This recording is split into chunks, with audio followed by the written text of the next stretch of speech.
अस्सलामुअलैकुम वरहमतुल्लाहि वबरकातुहू।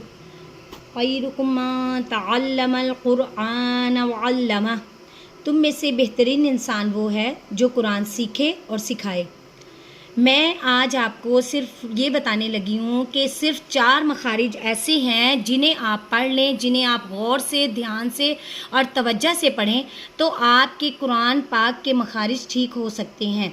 वो 4 मखारिज कौन से हैं वो मैं बताती हूँ। नंबर 1 ता, दाल, तो ज़बान की नोक ऊपर के दांतों की जड़ से अदा होते हैं। सा, जाल, वो ये नरमी वाले हरफ हैं, इन्हें नरमी से अदा करते हैं। इनका मखारिज ज़बान का सिरा और ऊपर के दांतों के अंदरूनी किनारे से अदा होते हैं।